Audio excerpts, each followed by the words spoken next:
अक्सर patient hydrocele और varicocele के बारे में काफ़ी ज़्यादा कंफ्यूज रहता है। उनको पता ही नहीं चलता कि कब उनको वेरिकोसील की दिक्कत है, कब उनको हाइड्रोसील की दिक्कत है। नमस्कार, मैं डॉक्टर हिमांशु पराशर। आज इस वीडियो में आपको बताऊंगा हाइड्रोसील के बारे में कि हाइड्रोसील बीमारी क्या है, हाइड्रोसील बीमारी क्यों होती है और इसके सिम्टम्स क्या-क्या है। तो चलिए शुरू करते हैं। सबसे पहले हाइड्रोसील क्या है? जैसा कि आप नाम से भी पता कर सकते हैं कि hydro and seal. Hydro means आपके टेस्टिकुलर कैविटी में कुछ पानी टाइप का भरा हुआ है, कुछ फ्लूइड भरा हुआ है, और सील मीन्स कैविटी, जैसा मैं बता चुका हूँ। तो यानी कि अगर आपके टेस्टिकल में पानी भरा हुआ है, फ्लूइड भरा हुआ है, तो उस कंडीशन को हम हाइड्रोसील कहते हैं। अब आपके मन में एक क्वेश्चन आ रहा होगा कि सर हाइड्रोसील की प्रॉब्लम होती क्यों है? तो हाइड्रोसील मेनली दो वजहों से होता है। एक, अगर आपके टेस्टिकल में चोट लग गई है, कई बार बचपन में क्रिकेट खेलते हुए चोट लग जाती है या दोस्तों के साथ हंसी मजाक करते हुए चोट लग जाती है, तो ऐसे केस में हाइड्रोसील होने की संभावनाएं बढ़ जाती है।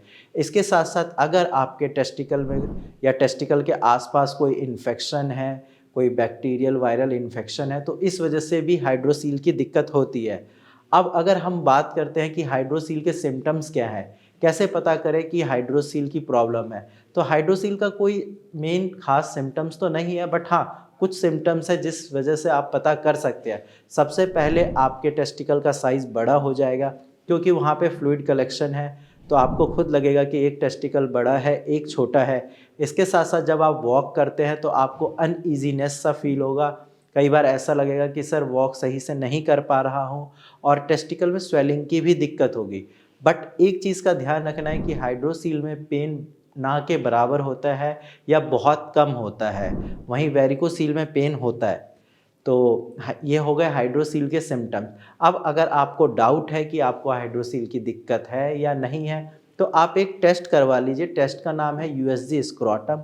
उससे आपको क्लियर हो जाएगा कि आपको हाइड्रोसील की दिक्कत है या नहीं है। और हाँ, इस बीमारी का इलाज आप बिल्कुल बिना सर्जरी के करवा सकते हैं। आपकी ये बीमारी बिना सर्जरी के ठीक हो सकती है। अक्सर पेशेंट मुझे बोलते हैं कि सर मेरे घर के आसपास जितने भी डॉक्टर हैं वो यही बताते हैं कि हाइड्रोसील का इलाज सिर्फ सर्जरी है, लेकिन ऐसा नहीं है। अगर आपको हाइड्रोसील की प्रॉब्लम है तो आप होम्योपैथिक मेडिसिन लेके अपनी बीमारी को जड़ से ख़त्म कर सकते हैं। बट आपको इसका ट्रीटमेंट लेना पड़ेगा। आप एक चीज़ का ध्यान रखिएगा कि अगर आपको हाइड्रोसील की प्रॉब्लम है तो इसको इग्नोर मत करना, क्योंकि अगर आप इसको इग्नोर करते हैं तो आगे चल के आपको इरेक्टाइल डिसफंक्शन की प्रॉब्लम हो सकती है।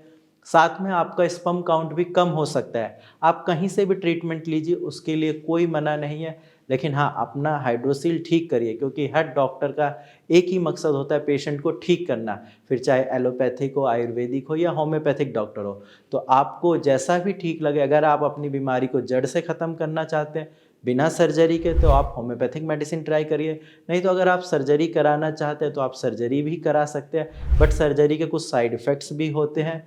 तो ये मैं अपनी वीडियोज़ में बता चुका हूँ, तो आप उसके अकॉर्डिंग अपना ट्रीटमेंट प्लान करिए। अगर आपको हाइड्रोसील से रिलेटेड कोई भी डाउट है या कुछ पूछना है, तो आप डायरेक्ट मेरी टीम से कांटेक्ट कर सकते हैं।